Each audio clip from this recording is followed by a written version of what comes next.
Are we live? Mm-hmm. Okay. Well, good morning. Good morning. It's hump day, Wednesday. Yeah, And Wednesday. I'm here with my friend Brandon McCranie, Gatorman at Mid-South Broadcasting. We are excited. We're about to be on the radio, and so we're going to be, I guess, giving more updates on Natchez. Yeah, some exciting stuff to talk about. There's a lot to talk about. I'm glad there's an update. Brandon, it's good to be here. It's great having you. Thanks for being here. Beautiful studio. I just love what you've done. 10 seconds. All right, here we go.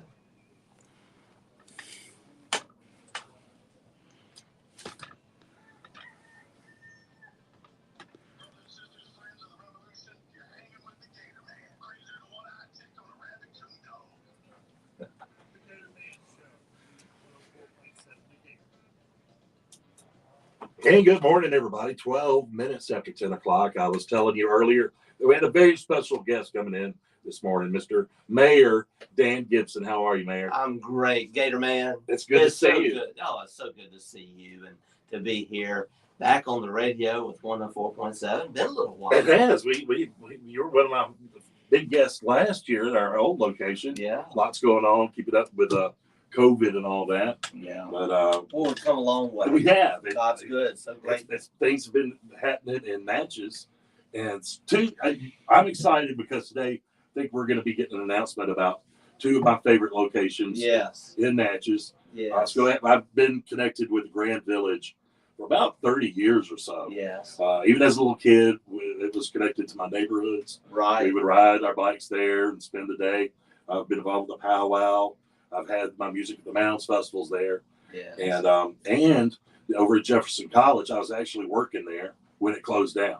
I don't know if you knew that. I was the weekend guy. Wow. And so two of my favorite places, and I hear there's some big news. I was on Facebook a couple of weeks ago talking about, and just, something came up on my Facebook memories about Jefferson College. I'm like, what a shame that place is closed. Nothing's going on there. And it started a little. It did. A lot of got some good feedback. And I was shocked to know there locals who didn't even know it had been closed down. And it's been closed down for almost 3 years. I know. So I'll quit yakking. Well, you got some news for us? Well, Brandon, I really wanted to come on the station with you to share this great news. It was announced yesterday. We've had a few soft announcements over the past month, but it's now become official, and the check is in the mail. All right. $8 million is what the Mississippi legislature now has appropriated to these two projects in Natchez through the Mississippi Department of Archives and History. The Archives and History owns both of these sites. And so Katie Blunt, the director of Archives and History, been working hard on this.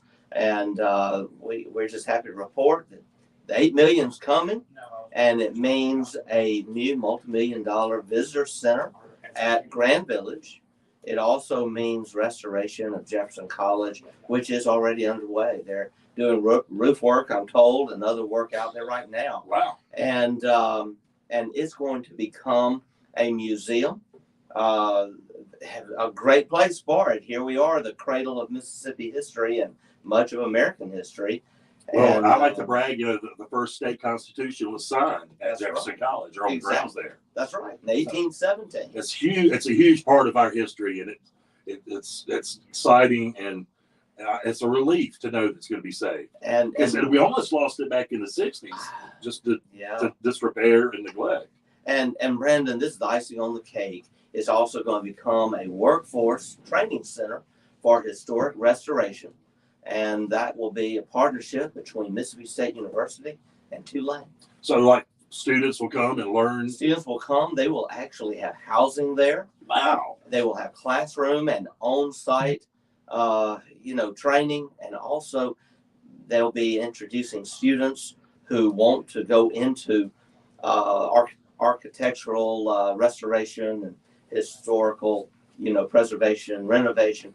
They'll be carpentry, bricklaying. They will be introducing them to on-site training here in the Missoula area and in Southwest Mississippi. Lots of work to be done in the Missoula. Lots of historical sites, and That's and right. lots of restoration needs to be done. Yeah. So $8 million. $8 million.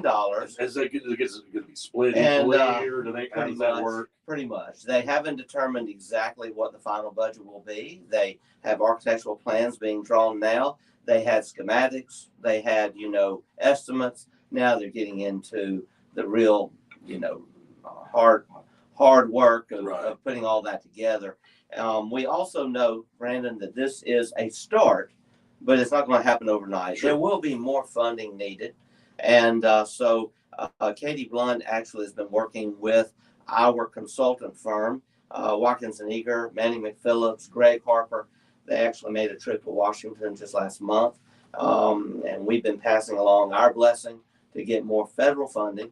And then we're also looking at other ways we in the city can partner with Archives and History in the state to find more strategic ways to bring in funding, to bring in grants, because this is just going to be fantastic for us. Well, I really am. It's you coming in. There's not a lot left in Washington. It's a subdivision, really more than it is a town. Yeah, I know there is a post office, so I guess that there is an old church, and the college, and the old president's house. And I live down Morgantown Road, almost down there. Wow. And so, but it's sort of, if you're coming into Natchez from that direction, it could be a great welcoming. The idea is that we'll be a gateway into our community, and that there will be a welcome light center component to this to draw people into the museum and introduce them to this historic area.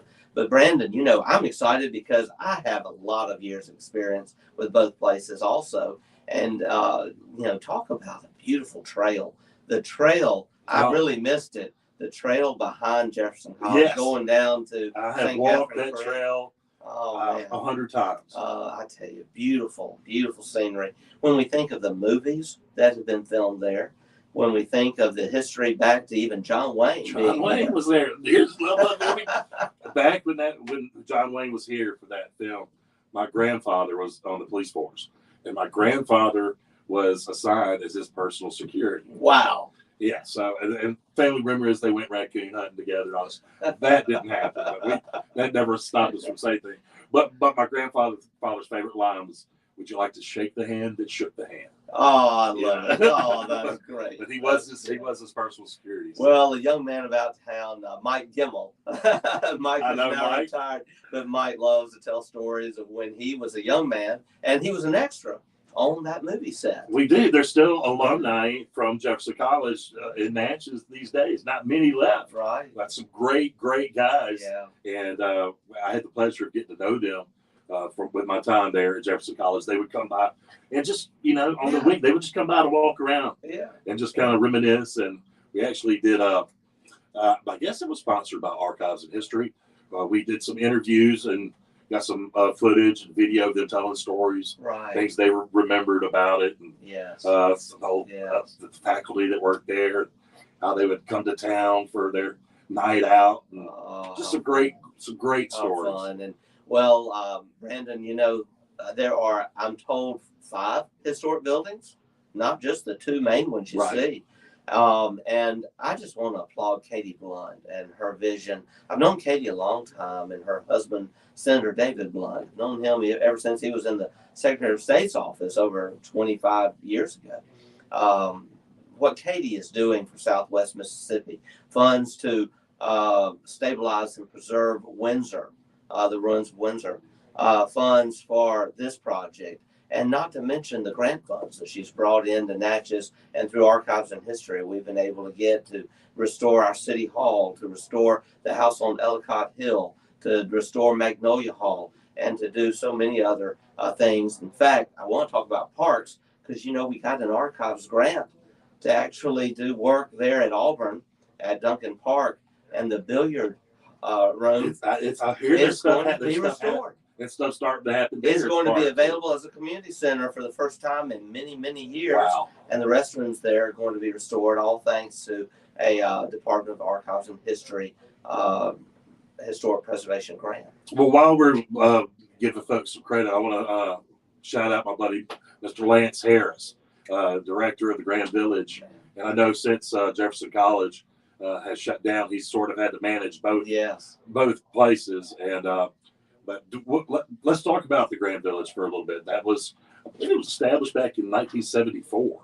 It's when they actually That's right. did the work there to get it set up. In fact, we had a presentation there yesterday, and former state senator Marion Smith was there, and former state representative Walter Brown. Oh, wow. They were both there, and they are gentlemen from Adams County, Natchez, Adams County, who introduced that legislation back in the 1970s. Cool. That's cool. Yeah, it is. It is. And speaking of, they've also got a great trail there, folks. If you've never been on the trail behind the Grand Village, yeah, go check it out. Pets are welcome if they're leashed, and a great way to spend the afternoon. Jefferson College is closed to the public still at this moment. Grand Village is open and ready to see y'all. I think a lot of times we forget when we have friends come to town. We show them around Natchez. Sometimes Grand Village gets overlooked. It's beautiful. It's a little bit of history, a little bit of nature, and just a great way to spend an afternoon. It's been my son's favorite spot since he was just a toddler. And he's 28 now and still makes regular visits with his big old dog. They love that creek. That's a great place to just go spend the day. And Lance Harris was there yesterday. I have enjoyed working with Lance. He is a great guy. Lance has all this experience as a curator, and he was the preservation expert at the State Historic Museum in Baton Rouge. He brings all of that experience through powwow. He's also a powwow dancer. Yeah. And a great bass player. Yeah. So still know that. A great all-around guy. What a super guy. Yeah. Well, Mr. Mayor, I know we're sharing your time today with our sister station over here. But thank you for coming by. Sure. Hey, let me give you one quick update on parks. I don't know if you've heard this, but Monday we approved the proposals to totally renovate the playground equipment at all 6 of our city parks, and we came in under budget. The equipment has been ordered. Wow. And we're going to have by fall all brand new equipment. We've been frustrated. We had to pull the old equipment. It was unsafe. It's unsafe. And we were hoping to leave it until the new equipment arrived, but if people will just be patient with us. And then the plans for restoring the ball fields at Duncan Park now underway. Hope to have that project done by the fall as well. Talk about memories. It's so nice to see that these things are going to be taken care of and be able to be enjoyed for these kids today. Will be old like me one day and look back. You're not old. Great memories. You're not old, Brandon. Old enough. Gatorman, I look forward to coming. We'll hit our 2-year anniversary next month. Yeah. July 24th. We'll be having another State of the City. We'll reveal plans for that soon. But I hope I can come between now and then and give you some more updates. We've got an open door policy here. And I do want to thank you for all the great work you've done for Natchez and our community. I was very, very pessimistic at one point a couple of years ago when things were looking bad across the country. It was tough. And I didn't see any light at the end of the tunnel. And the light is shining bright right now. Well, thank you, Gatorman. Play a big part in that. And I want to mark my calendar now. Okay. When is the Bigfoot 2023? First week in November. So what we're looking at is what we did last year. Plans are being made. We'll be hearing all about it real soon. Can't wait. First weekend in November. Mayor Dan Gibson. Thank you. All right. Well, Facebook, we've had a good talk with the Gatorman, Brandon McCranie, and thank you, Brandon, for all that. We're going to try to, Dustin. Let's get Brandon on there just a minute. So. Oh, you got that? Here I am. Everybody can see the voice. Thanks for radio. What can I say? Mid-South Broadcasting. Thank you. Thank you. Thank you. Thank you, Facebook.